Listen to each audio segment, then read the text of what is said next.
All right, good afternoon, and hope everybody who's in New York is staying warm and safe, given the weather outside. Uh, Let me start off with the Secretary General, as we often do, who, as you know, is in Berlin, in Germany, where he is addressing tomorrow members of the Bundestag. He was invited to speak to the Bundestag on the occasion of the UN's 75th anniversary. Just a few moments ago, he met with the German Foreign Minister Heiko Maas, with whom he discussed the current COVID pandemic, the climate crisis, the need for multilateralism to solve these global challenges. They also touched upon the situations in Libya, in the Sahel, in Sudan, and Ethiopia. And in a joint press encounter with the foreign minister after their meeting, the Secretary General praised Mr. Maas's dedication and engagement through Germany's membership of the Security Council. The Secretary General also thanked Germany for hosting the Libya Conference at the beginning of the year and its effort to galvanize the international community's support for the Libyan people. On the subject of Ethiopia, the Secretary General once again underlined the importance of unfettered access for humanitarian assistance, as well as the swift resumption of the rule of law in a secure environment and, of course, in full respect for human rights. Mr. Guterres added that the UN system stands ready to support Ethiopian-led initiatives to encourage inclusive dialogue, reconciliation, and post-conflict reconstruction. Those remarks will be sent to you shortly if they haven't already done so. And tomorrow, the Secretary General will meet with Federal President Frank-Walter Steinmeier, as well as with German Chancellor Angela Merkel. And his meeting with the Chancellor will be followed by a joint press stakeout, and we'll share with you those remarks as well as the speech that he will deliver tomorrow. This morning, the Secretary General also spoke via pre-recorded video message to Japan's National Conference for Realizing a Carbon Neutral Society by 2050, pointing out that Prime Minister Suga and the people of Japan's commitment to reach net zero emissions by 2050. The Secretary General said he believes that Japan has all the necessary tools to achieve this and to become a global leader in climate-friendly technology. Mr. Guterres added how now that Japan enters the critical phase of the implementation, the Secretary General urged the country to identify coherent midterm targets for 2030 and design and implement policies that are in line with its long-term goal. He underscored that working together, we can end the climate emergency. Turning back to Ethiopia, the Emergency Relief Coordinator, Mark Lowcock, has announced an allocation of $35 million for water, sanitation, medical supplies, and protection of civilians caught up in conflict in the Tigray region. Our humanitarian colleagues tell us that thousands of people are reportedly displaced in the region, and millions in urgent need of humanitarian assistance in Tigray. And the emergency funds released for Ethiopia will help health facilities procure medicine, gloves, and other supplies to care for the sick and injured. The funds will also go towards providing support in nutrition as well as drinking water and shelter supplies. And as we've told you already, more than 50,000 people, nearly half of them children, have arrived in Sudan since the start of the disturbances in Tigray in November. The UN funds will be used for shelter, healthcare, and drinking water for refugee populations. Mark Lowcock stressed that conflicts like this are hard to stop once they get out of control. The lives they extinguish cannot be brought back, and the grievances they create are long-lasting. He called for unfettered access now for humanitarians. And this morning, the Security Council held a meeting on Afghanistan. Deborah Lyons, a special representative Secretary General, head of the UN mission in Afghanistan, briefed council members via video link on recent developments in the country and the Secretary General's December 9th report on the UN activities in Afghanistan. Ms. Lyons noted that since her last briefing, the Islamic Republic of Afghanistan and the Taliban have made incremental but genuine progress in their peace talks. On December 2nd, the two parties announced they'd agreed to the rules of procedure for negotiations. The two sides then formed a working committee to discuss the agenda, and both parties presented to one another an initial list of topics for discussion. She added that these developments are an early but positive sign that both sides are willing to be able to compromise when needed. The special representative pointed out that earlier this week, following 93 days of uninterrupted talks, the parties agreed to take a 20-day recess. The hope is that this will allow both sides to regroup, to consult internally and externally, and to resume negotiating with a renewed commitment.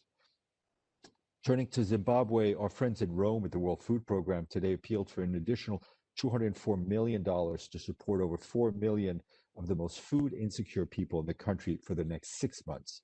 WFP said the millions of Zimbabweans have been devastated by a year of drought, rising hyperinflation, and of course the pandemic. The appeal comes ahead of the lean season, which risks pushing some 6.9 million people into hunger by the peak in March. That's according to the most recent national data, and this represents nearly half of Zimbabwe's population. The funding will allow WFP to provide a minimum amount of emergency food assistance to the most vulnerable, 3.5 million rural and 550,000 urban dwellers, that would complement the response of Zimbabwe's government and other partners.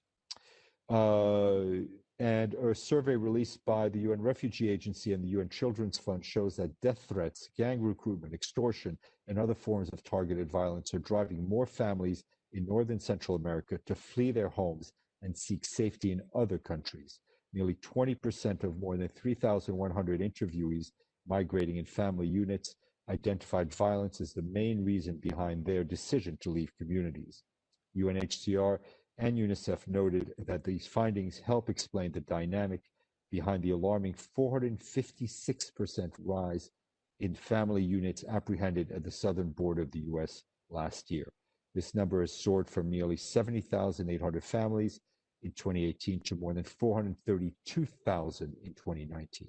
UNHCR and UNICEF pointed out that during the COVID-19 pandemic, strict restrictions on movement and border closures have limited the options for people to flee danger, particularly in countries of Northern Central America.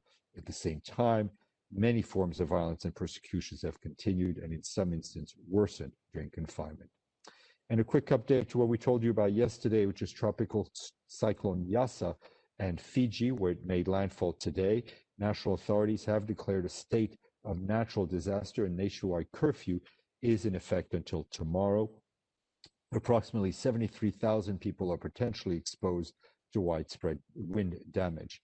The UN Resident Coordinator in Fiji has agreed to provide coordinated and systematic assistance in support of the government as it takes the lead in response and recovery. The Pacific humanitarian team from the UN is assessing stockpiles available in Fiji and coordinating with national partners. And today, UN resident coordinators across 5 regions held a virtual session with member states to take stock of our team's responses to the pandemic and our support to countries to recover better in the Sustainable Development Goals. The resident coordinator stressed that UN development reform, soon entering its 3rd year, has helped to increase the capacity of support to authorities on the health, humanitarian, and socioeconomic response and recovery.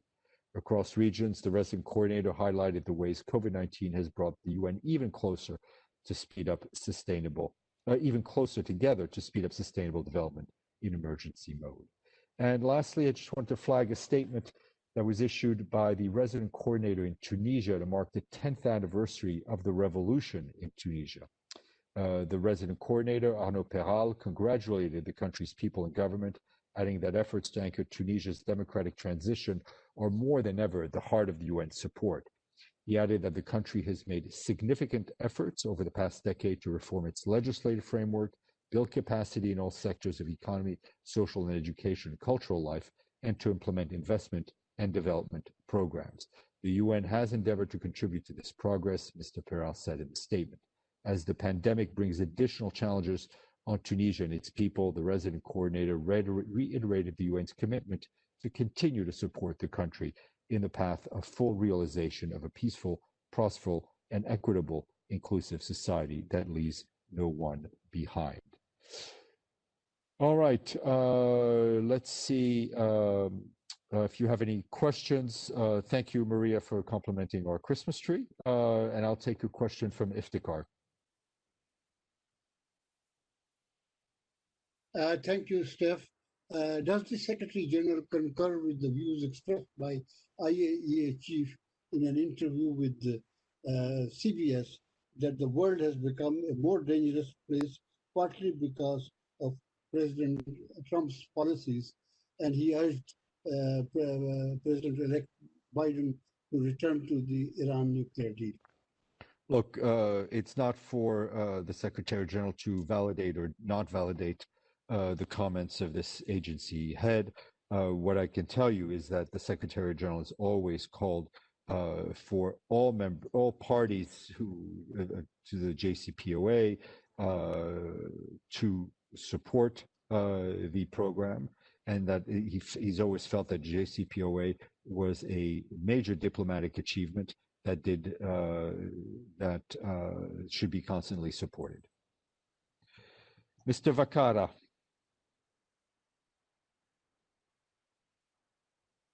Thank you very much, Stéphane. Okay, I have the good news about the Italian Sicilian fishermen, that they were free today. And my question here, after over 100 days of being prisoner in Libya, my question is, did the UN mediation or work had something to do with the liberation? And then I have another question. Look, all I would say is that we're delighted that they are released. And your other question? And my other question has to do with something related with human rights. The same hours that the fishermen were freed, the Italian government, through the Foreign Minister Di Maio, had very harsh words against Egypt for its human rights record, and especially also for the particular case of Regeni, that he's an Italian that was tortured by the Egyptian. And there is this: the Italian government is proposing at the European Union sanction against Egypt, even economic sanction, for pushing Egypt to change its human rights records. And I would like to know what the Secretary General thinks about this possibility of sanction against countries with very spotty or even worse human rights records like Egypt. Look, the European decision is a sovereign decision, and we're not going to get into what the EU may decide or may not decide. The Secretary General has, on a number of occasions, cited his concern at the shrinking of civic space in many countries throughout the world, in different continents, north and south, in which people can express themselves freely. But what the European Union will do is up to the European Union. Abdelhamid. Thank you, Stéphane. The Israeli Knesset now is debating the issue of legalizing the settlement outposts, which is normally, until now, it is being considered by Israeli law as illegal. So the first reading in the Knesset had passed, and there will be second and third reading. So would the UN be waiting until the Israeli Knesset legalize this outpost settlement and then issue a statement saying all settlement activities are illegal and hinder the two-state solution? Well, I mean, that's something we've been saying for a long time, Abdelhamid. So it's not our position, again, is unchanged, is firm, and is very clear. But can something be said in advance? Well, things. I mean, we have expressed our concern about annexation. We've repeatedly stated our position on the legal status of these settlements. So, I mean, if anybody cares to take our position into account, all they need to do is read. Okay. Any other questions? If you have a question, wave so I can see you, or put something in the chat. All right, nothing else. Just to let you know that I don't know if the building will be open tomorrow, but regardless, Fahan will be briefing from his usual undisclosed location somewhere in New Jersey. And in the meantime, I leave you in the hands of Brendan Varma, who's also at another undisclosed location in a different state, I understand. All right, Brendan, take care.